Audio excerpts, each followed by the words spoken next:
नमस्ते बच्चों। बच्चों, मैंने आपको अकबर बीरबल की कई मजेदार कहानियां सुनाई है ना। आज फिर मैं कहानी वाली नानी आपके लिए अकबर बीरबल की एक और मजेदार कहानी लेकर आई हूँ। और बच्चों, कहानी का नाम है बीरबल और उनकी माताएं। सुनो बच्चों। मुगल बादशाह अकबर के एक दरबारी थे बीरबल। बच्चों, बादशाह अकबर के दरबार के 9 दरबारियों को 9 रत्न कहा जाता था, 9 ज्वेल्स, इसलिए कि वे बहुत काबिलियत थी उनमें। और बच्चों, बीरबल की बुद्धिमानी, न्यायप्रियता और हाजिर जवाबी से बादशाह अकबर बहुत प्रभावित थे। और बीरबल उनका सबसे प्रिय दरबारी था। प्राय शाम को बादशाह अकबर और बीरबल टहलने जाया करते थे। उस समय वे बादशाह और दरबारी कम और दोस्त ज्यादा हुआ करते थे। एक दूसरे से खूब बातें करते, मजाक करते। एक बार की बात है, बादशाह अकबर और बीरबल टहल रहे थे। तभी बीरबल ने वहां पर उग रहे एक तुलसी के पौधे को देखा। और क्या किया बीरबल ने? बीरबल उस तुलसी के पौधों को झुककर प्रणाम करने लगा। यह सब देख बादशाह अकबर को आश्चर्य हुआ और पूछा, बीरबल, एक पौधे को क्यों प्रणाम कर रहे हो? पौधे भी कहीं भगवान होते हैं? बीरबल ने बड़ी सरलता से कहा, महाराज, ये हमारी माता है, तुलसी माता। यह सुन अकबर को लगा कि बीरबल उनका मजाक उड़ा रहे हैं। बुरा लगा उनको। और पता है क्या किया? गुस्से में आकर अकबर ने उस तुलसी के पौधों को जड़ से उखाड़कर फेंक दिया और कहा, कहीं पौधा भी माता होती है? नहीं। यह सब बीरबल को अच्छा नहीं लगा। फिर उसने सोचा, बादशाह अकबर ने जो किया है वह गलत किया है, पर ये तो बादशाह है। अगर मैं उन्हें सीधे साफ तरीके से कहूं कि आपने गलत किया है तो शायद ये बुरा मान जाएंगे। हाँ, मुझ पर गुस्सा भी हो सकते हैं, सजा भी दे सकते हैं, पर मैं इनसे अपनी गलती जरूर कबूल करवाऊंगा, पर अलग तरीके से। अब दोनों आगे बढ़े। तभी बीरबल की नजर एक झाड़ पर पड़ी। वह झाड़ बिच्छूपति यानी खुजली वाला झाड़ था। बीरबल नीचे बैठ गया और साष्टांग प्रणाम कर कहा, जय हो पिता मेरे, जय हो। अकबर को लगा बीरबल फिर उसका मजाक उड़ा रहा है। उन्हें गुस्सा आया और क्या किया? बीरबल को डांटा। नहीं नहीं, बादशाह अकबर ने गुस्से में दोनों हाथों से उस झाड़ को उखाड़कर फेंकने की कोशिश करने लगे। और पता है क्या हुआ? उसी वक्त अकबर के हाथों में भयंकर खुजली यानी इचिंग होने लगी। अब ये इचिंग क्यों होने लगी? बच्चों, आपको मालूम होना चाहिए कि बिच्छूपति के पौधे को जो भी हाथ लगाता है उसे खुजली होती है, खुजली होने लगती है। अकबर ने तो घबरा कर अपने हाथ झाड़ पर से हटा लिए। बीरबल की तरफ देखकर कहा, बीरबल, ये क्या हो रहा है?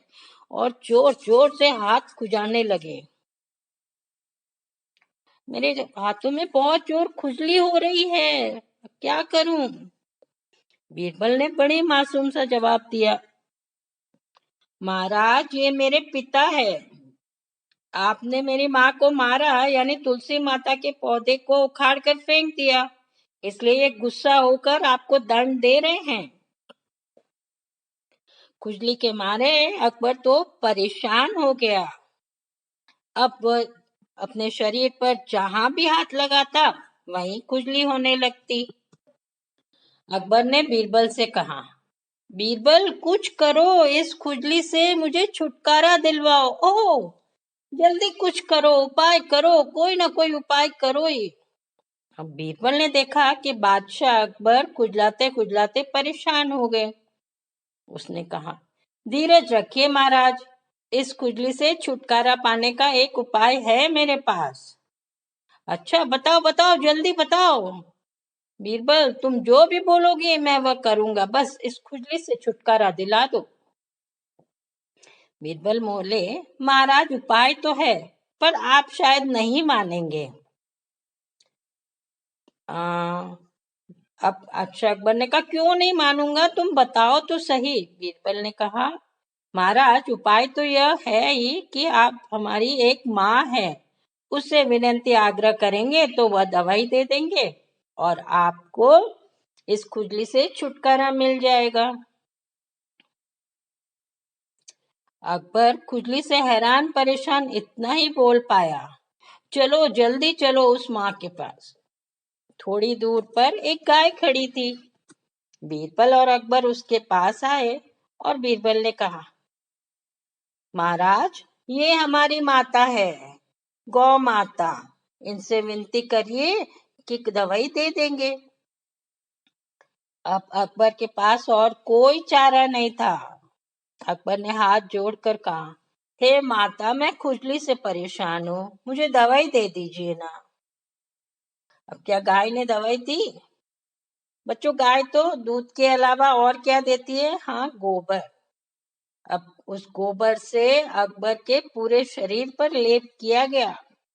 कुछ ही पलों में खुजली शांत हो गई और अकबर को खुजली से राहत मिल गई।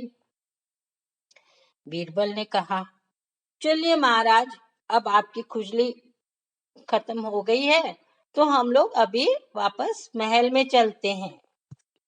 अकबर ने बीरबल की तरफ देखा, फिर अपनी तरफ। पूरे शरीर पर गोबर लेपा हुआ था। अकबर ने कहा, बीरबल देखो, मेरे पूरे शरीर में गोबर लेपा हुआ है, इस हालत में मैं राजमहल नहीं जा सकता हूँ। ऐसे ही गोबर से लिपटे जाएंगे तो मेरी इज्जत क्या रह जाएगी। बीरबल ने बड़ी मुश्किल से अपनी हंसी रोकी और कहा, महाराज हमारी एक और माँ है, वे आपकी ये परेशानी दूर कर सकती है। अच्छा, एक और माँ कहाँ है, जल्दी बताओ, अकबर ने कहा। सामने गंगा नदी बह रही थी। बीरबल ने गंगा नदी की तरफ इशारा किया और कहा, यह है हमारी गंगा मैया। बस बोले, हर हर गंगे, जय जय गंगा मैया, और इसमें डुबकी लगा लीजिए। अकबर ने वही किया। हर हर गंगे, जय हो गंगा मैया की, कहते हुए गंगा नदी में कूद गए और वहां पानी से अपना सारा गोबर हटाया, नहाने लगे। और जब नहा कर बाहर निकले तो न तो खुजली हो रही थी और न ही गोबर का लेप था, सब कुछ धुल गया था। अकबर अपने आप को बहुत तरोताजा यानी फ्रेश महसूस कर रहे थे। बीरबल खुश हो गए यह देखकर, और अकबर तो खुश थे ही। और फिर अकबर ने बीरबल से कहा, सचमुच तुम्हारी ये सभी माएं बहुत ही तुम्हारी ये सभी माएं हैं, मैंने यूं ही तुम्हारा मजाक उड़ाया। माँ हमेशा आशीर्वाद देती है, हमारी परेशानियां दूर करती है।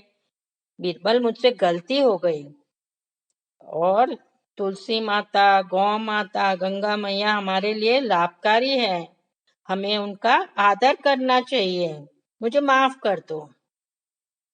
यह सुन बीरबल मुस्कुराए और कहा, जय हो गंगा मैया, और दोनों बादशाह अकबर और बीरबल राजमहल की तरफ चल दिए। तो बच्चों, कैसी लगी ये कहानी? कहानी अच्छी लगे तो लाइक बटन दबाना और कमेंट भी भेजना। कहानी अपने दोस्तों के साथ भी शेयर कर सकते हो, शेयर बटन पर क्लिक करके। हाँ, ऐसी और कई मजेदार कहानियां आप मेरे YouTube चैनल पर सुन सकते हो।